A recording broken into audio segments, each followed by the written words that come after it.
नमस्कार, मी लतिका। आज मी तुम्हाला झटपट अशी खीर बनवून दाखवणार आहे। त्यासाठी बघा, ह्या चमच्याच्या मापाने 4 चमचे सेवया घेतलेल्या, त्या भाजक्या आहेत तरी पण ह्याला थोडंसं भाजायला लागतं।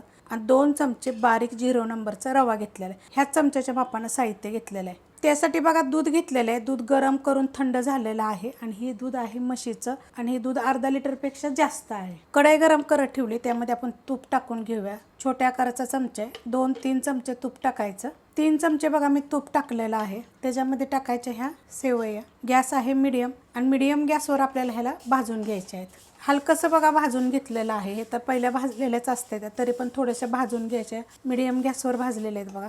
त्यातच आपल्याला हा रवा टाकायचा आहे। हा 0 नंबरचा आहे, मोठा जरी असला तरी खिरीला चालतो।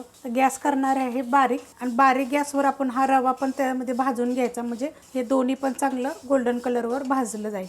रवा पण बघा चांगला भाजला गेलेला आहे आणि आपल्या जे ह्या सेवया टाकल्या त्या पण चांगल्या भाजल्या गेलेल्या आहे। गॅस केला होता मी बारीक आणि बारीक गॅसवरच ही मी भाजत आलेले। बारीक असल्यामुळे रवा लगेच भाजला जातो, जास्त काय वेळ लागत नाहीये।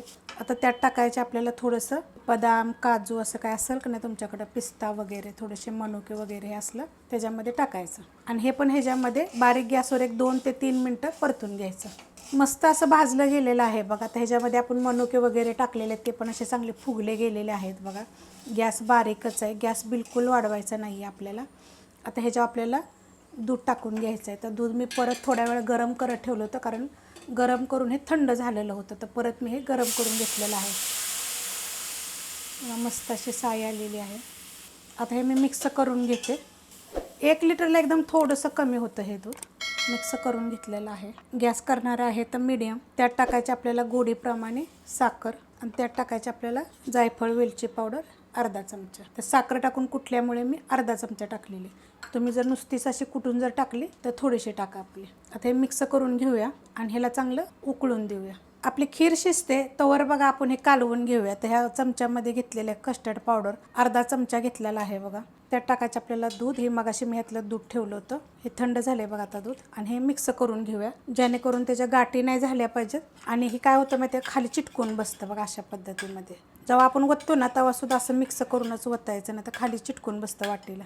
बारीक गॅसवर बघा मी शिजत ठेवलं होतं, कारण ह्याच्यामध्ये जे आपण बारीक रवा टाकला आहे, शेवया टाकला, हे चांगल्या शिजल्या पाहिजेत आणि थोडंसं हे आटलं पाहिजे। मस्त असं होतं आणि चवीला मस्त लागतं एकदम हे। कारण की असं कसं सणासुदीला वगैरे असं मध्ये कोणाचा उपवास वगैरे असेल तर अशा पद्धतीत वेगवेगळ्या पद्धतीने खीर करायची। खूप मी खिरीच्या रेसिपी पहिल्या पण अपलोड केलेल्या आहेत, तुम्हाला थोड्याशा वेगवेगळ्या पद्धतीने मी दाखवायचा प्रयत्न करते। रेसिपी आवडली की लाईक आणि सबस्क्राईब करत जा आणि कमेंट करत जा। शक्यतो कमेंटमध्ये मला कळतं की तुम्हाला बाबा कशा पद्धतीने खीर वाटली।